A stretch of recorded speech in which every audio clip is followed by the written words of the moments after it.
Hi, John Morgan here with the Keep Growing podcast. This episode starts off 93 million miles away from Earth and thousands of years ago in the core of our sun. Wait, what? Okay. Stick with me. Deep in the core of our sun, the tremendous pressure of gravity is so great that hydrogen gets squished together to form helium through nuclear fusion. This reaction releases vast amounts of energy. Part of that energy released is photons, or light, but the core of the sun is just so dense that it actually slows down the photons from their usual speed of 186,000 miles per second to just a snail's pace. They bounce off other atoms, swirl around in convection currents, and slowly make their way to the surface over thousands of years. Then they finally go zipping out of the corona at the speed of light, covering the 93 million miles to Earth in about 8 minutes. Then they come rocketing through the atmosphere, and if they're lucky and they don't hit a particle, like maybe a piece of dust or something in the upper atmosphere, they might just hit a plant's leaf. And if they're red or blue, they might get absorbed. Green gets reflected, that's why plants are green. Anyhow, when the photons get absorbed, they excite molecules in the chloroplasts. I'm so excited! And that triggers a whole chain reaction that takes CO2 and water and forms glucose in the process we know as photosynthesis. Oh man, I nearly blacked out there. The science just took over for a minute. Anyhow, in this episode, we're taking a look at the importance of light and photosynthesis. It's a pretty complex process, and that's a topic for another podcast. I thought about going into more depth with it in this episode, just so I could talk about the light-independent processes, because they're also known as the dark reactions. And I really just wanted to say, the dark reactions. But again, we've got bigger fish to fry, like how to choose the right lighting for your plants. Lighting is one of the most important aspects of gardening. Some plants love sunlight, but will perform poorly or die in the shade. Likewise, some plants are more suited to the shade and will just cook in full sun. Then there's plants like fall mums, whose blooming is dependent on the length of the day. When the days get shorter in the fall, it triggers them to produce blooms. With all the possibilities, where do we even start? Well, for the home gardener, a good place to start is taking a look at seed packs and plant tags. In the planting instructions, it will generally say what the light requirements are for a plant, something like full sun, part sun, or shade. However, those descriptions can be interpreted in a bunch of different ways. And it's something that people in our industry seem to think people will just magically know when they come into a garden center. So here's what those terms actually mean. So for full sun, the plant will need at least 6 hours of direct sunlight per day. And sometimes the symbol you'll see on a plant tag is a completely yellow sun. Part sun or part shade, these are plants that require 3 to 6 hours of sunlight. And sometimes the symbol you'll see is a sun with half of it colored yellow and half of it grayed out. And finally, there's shade or full shade. These plants can survive with less than 3 hours of sunlight a day. And sometimes the symbol you'll see is a sun that's completely grayed out. So plants require or tolerate different amounts of shade. And understanding these differences is important for planning your garden. Many plants are adapted to growing in shady areas, and therefore they're more sensitive to light. And many shade plants we grow are descendants of plants that are native to forest floors and the margins of wooded areas. And they're more efficient at utilizing what sunlight they can get. So shade, it's kind of important, and there's actually different types of shade to consider. Dappled shade is produced by trees and creates an ever-moving pattern of sun and shade. So high canopied trees or small leaf trees such as honey locusts provide this type of shade. It provides the widest range of gardening options for growing both shade and sun-loving plants. Then there's open shade, and the best description of this is something like a north-facing yard. The shade is often cast by a wall, a fence, or a building, and the amount of shade is determined by the season, making it a challenge for selecting plants for this type of shade. Plants get no more than 3 or 4 hours of shade per day. Then there's medium shade. Medium shade is created where open shade is further obscured by trees in the landscape. Medium shade also occurs under decks and south-facing entrances. Plants get about 4 to 6 hours of shade per day. And then there's dense shade. It's the deepest type of shade, and it's found where tall walls and fences block out all but the narrowest strips of light. Dense shade can occur under trees with dense foliage, such as maples and some conifers. And plant selection for dense shade is very limited, and sod thinning can be a big problem in these areas. So with all these different types of lighting conditions, there's a huge number of factors to consider when planning a garden. In upcoming episodes, we're going to cover some tips and tools that can help you plan your landscape to fit your space and your personal style.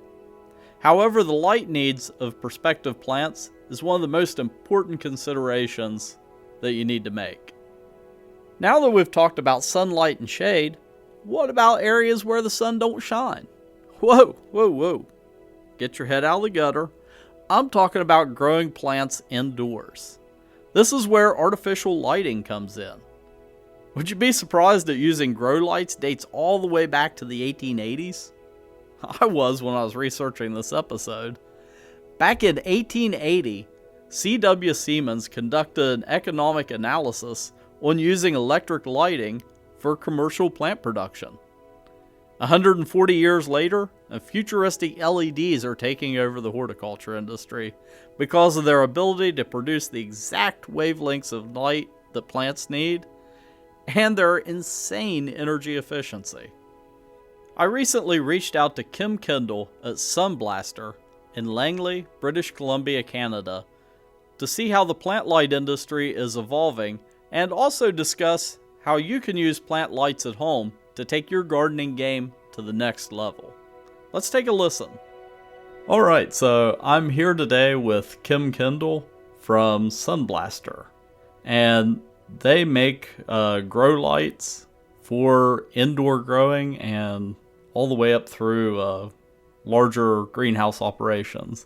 So, Kim, could you tell me a little bit about yourself and a little bit about Sunblaster? Sure. Sunblaster started out about 12 years ago. We were primarily selling T5 fluorescent lighting into the hydroponic market, and we got very well established in that market. About 2.5 years ago, we were the company that we were with. They sold off our lighting division, and we're now a standalone horticultural lighting company.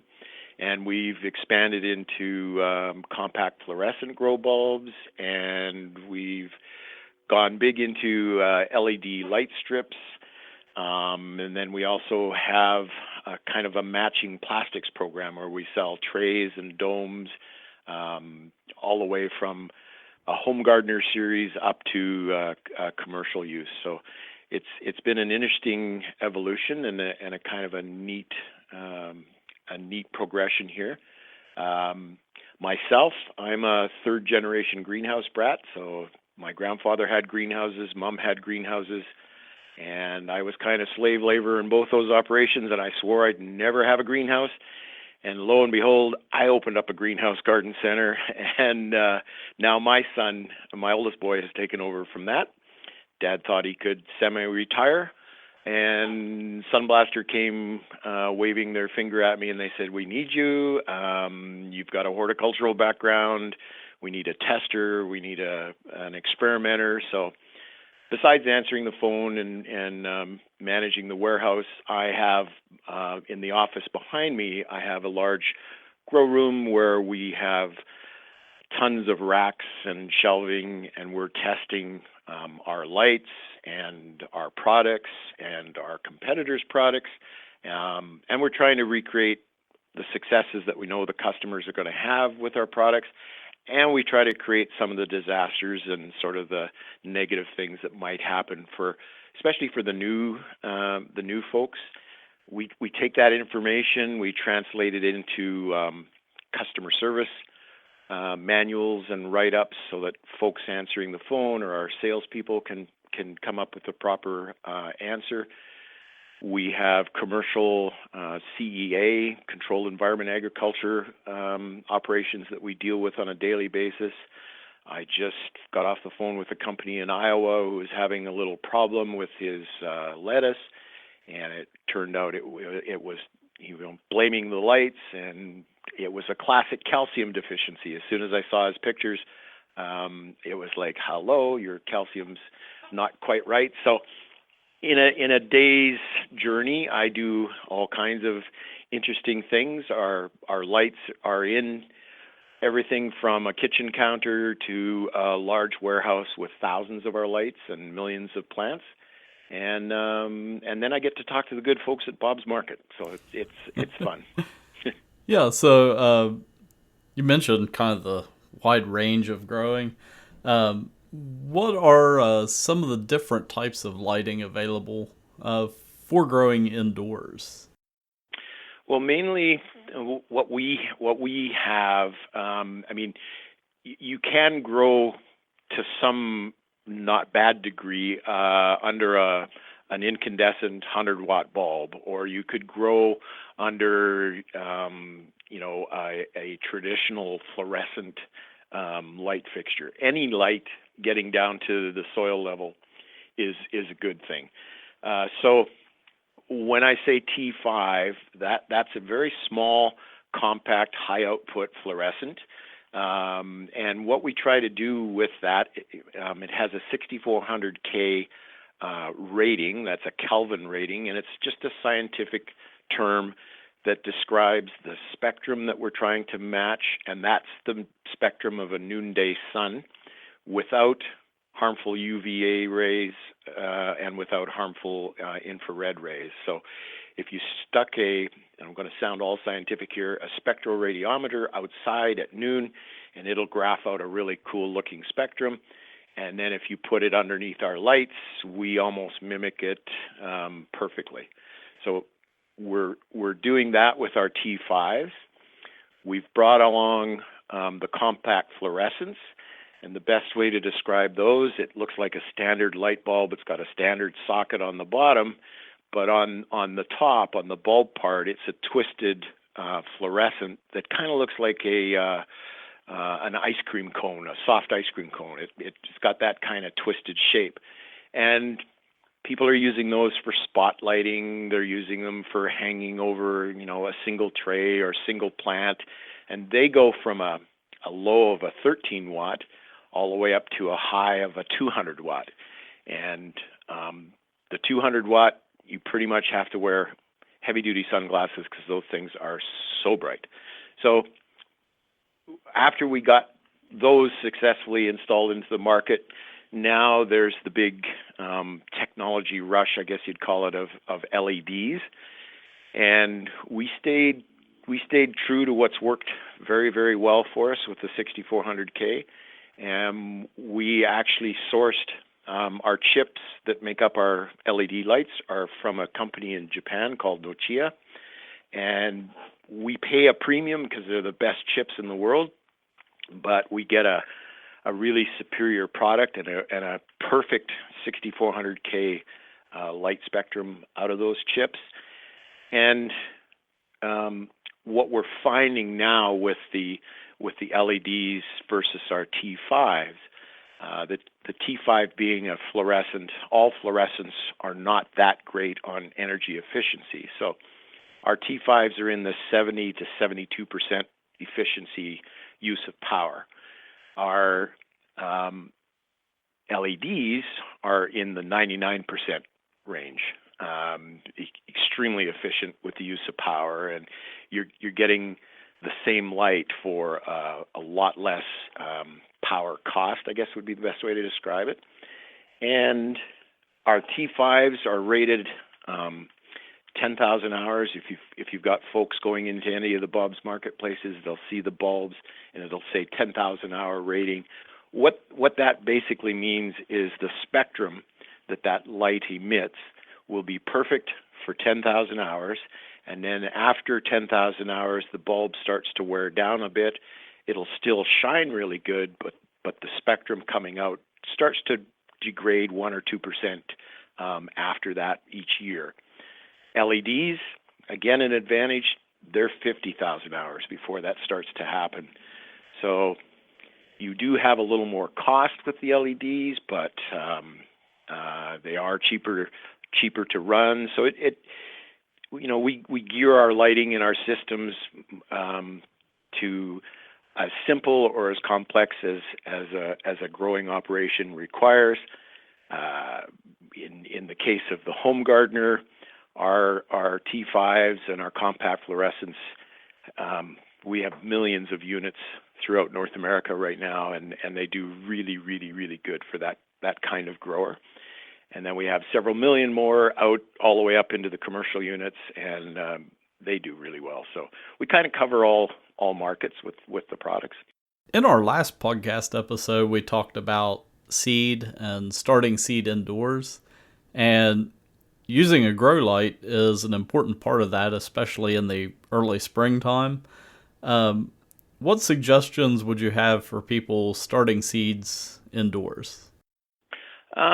Most common question I get is, well, do I have to have a tray? Do I have to have one of your gardens? Do I, they get all panicky, and I just basically tell people, you know what, if you have a carton of eggs and you've used up all the eggs out of the carton, and it's either a styrofoam or a pressed fiber material, those little sockets that the eggs sit in, you put dirt in those, put a little water on it, it'll grow stuff like crazy.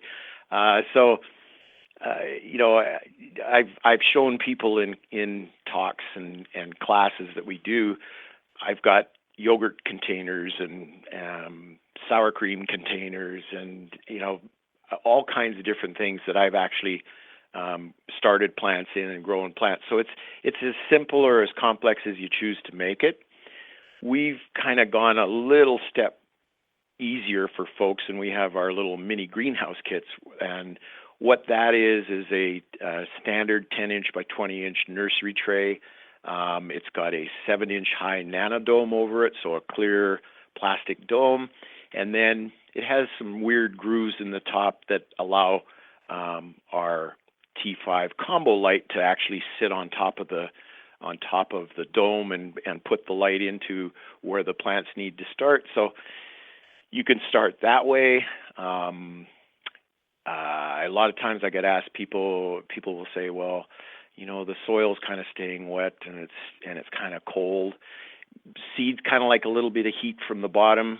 If you're fortunate and have a kitchen where there's no cupboards over the fridge, put your seed trays or your little egg trays or whatever you're starting stuff in on top of that fridge, and the warmth from the fridge operating will be just perfect for starting seeds. It'll keep the soil warm. It'll make the seeds happy. And the big thing that I impress with people is you can't have a perfect expectation every single time. I've learned more from glorious failures than I ever did from hitting it out of the ballpark every single time. So the best thing with seeds, the best thing with plants, my grandfather used to say, plants suffer, fools gently. If you screw up, throw some more seed in, or change where the plant's growing. I mean, there's no hard, set, fast rules about who's doing it right or who's doing it wrong. The plants will tell you. If you learn to watch your plants and you learn to watch the seedlings, little things like if your light that you choose to use is too high above the seedling tray, you'll see the plants actually stretching. Bring that light down a little closer.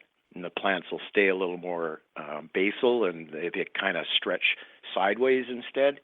A little air movement is always good.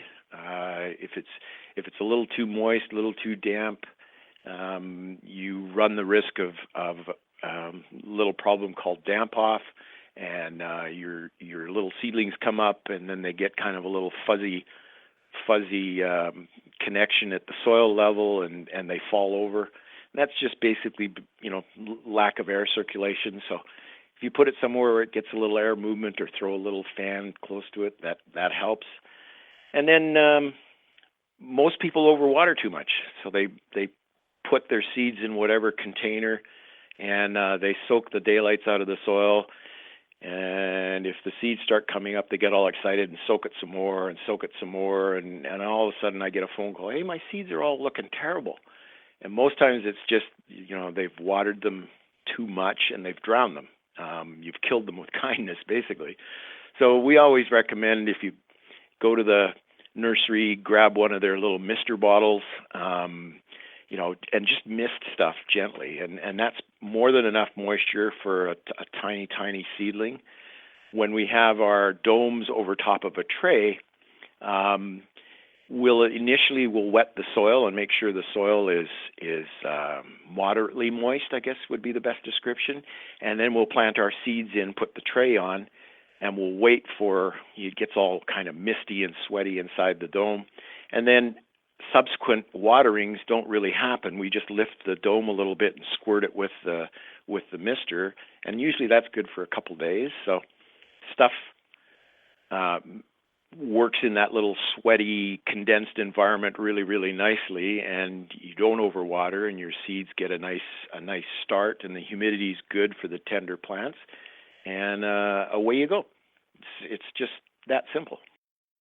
If somebody wants to expand beyond just starting seeds indoors, that they want to have, say, a little kitchen herb garden, or even growing something like leaf lettuce indoors, what suggestions would you have for kind of growing and progressing and using grow lights to really grow stuff inside? Well, there's you could start your seedlings in a tray in my previous mention, egg carton. Once they get big enough, you can transplant them into some small pots. Put a light above them, or suspend a light above them, or you go to the point of things like we have a company called Garland that we supply the lights for, and they make micro grow light gardens and a large version called a grow light garden, and it's a self-contained unit, has lights in the lid that slides up and down on two support posts. They have either 4 little or 4 large, depending which unit you get, pots that sit on a wick mat, and the bottom of the unit is a water reservoir. So the wick mat sucks the water out of the reservoir and kind of keeps your soil moist. The lights are above it, and you can slide them down when they're little and move them up. And we have people producing lettuce and thyme and other herbs all the time in their kitchens and in their dining rooms. We have restaurants that use these units that they like. They're very classy looking, very much fit in a kitchen environment, and they look really good on a shelf in the restaurant. And the chef comes out and snips off little micro seedlings and things and puts it on the salad, and so it gives you the ability to get a little bigger. If you're going bigger again, we use the chrome baker's racks, and we'll set our trays and our pots on the baker's racks, and we suspend our lights off the bottom of the shelf above. And they're available in the hardware stores, in the building supplies, the Costco's, Walmart's. They all carry them, and they're really versatile. They're on wheels. The shelves adjust. They don't get dirty. They don't show wear and tear. People will use those again, in a spare room or in a dining room, and it looks really good. You get really modern and plug it all into one little timer, and it'll turn it on and turn it off for you, so that you don't have to worry about getting the timing right. And you can expand, from there further if you want, or just keep it at that point. A 4-foot baker's rack will hold 20 flats of plants. You can, if you're doing microgreens, for instance, 20 flats in 2 weeks, you would have 20 flats of greens easy. That's a lot of nutritional punch to add to your dinners. What a lot of people will do is keep 2 or 3 flats of microgreens, 2 or 3 flats of leafy greens. They start mixing it up, and maybe one shelf is just all herbs that are wanting to stay a little drier, and it just gives you a little more versatility. So again, it's as small as you'd like or as large as you'd like. That's some great information. If people have any other questions, how can they reach you or Sunblaster with questions? So we are on the great internet. We are sunblasterlighting.com, and on our site there's a ton of information. But there's also an area where people can put in a request or a question, and they hit the send button, and it basically comes through to my desk, and we answer the questions and get back to you as fast as we can. We're in Canada, so we have you can call our office number. It's area code 604-381-1166. That will get you into the switchboard, and somebody nice will answer the phone and refer you to me or one of our other techs that are here, and we can answer questions that way.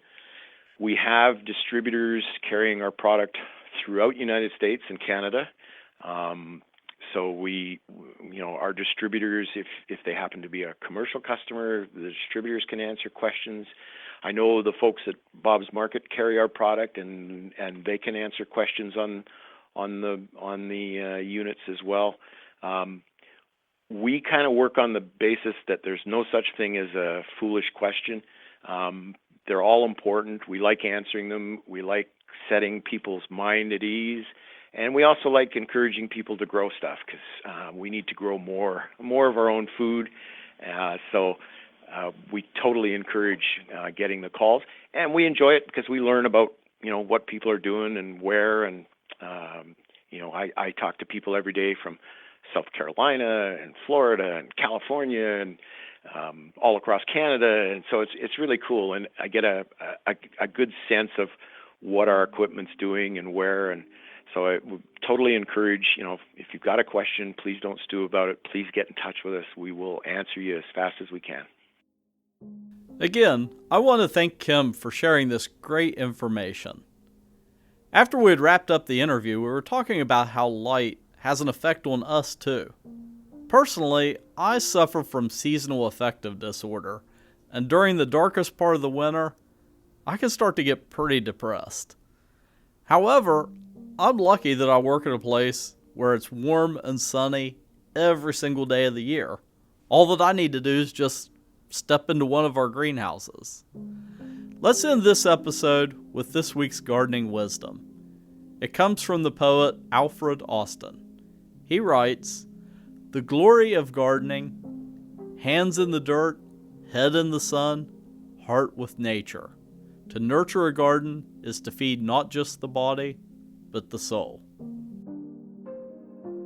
For some more great information on the role light plays in gardening, and links, diagrams, and more about this episode, check out our show notes at bobsmarket.com/keepgrowing. If you're listening on iTunes, Google Play, or other platforms, be sure to give us a review.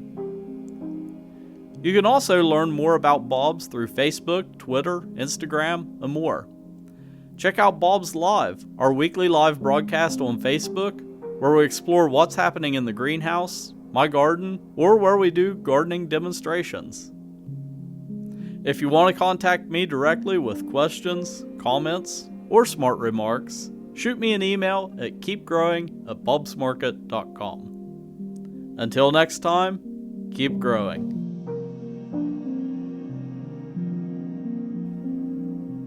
The music in this week's episode is by Lee Rosevere. Copyright 2018, Bob's Market and Greenhouses, Incorporated.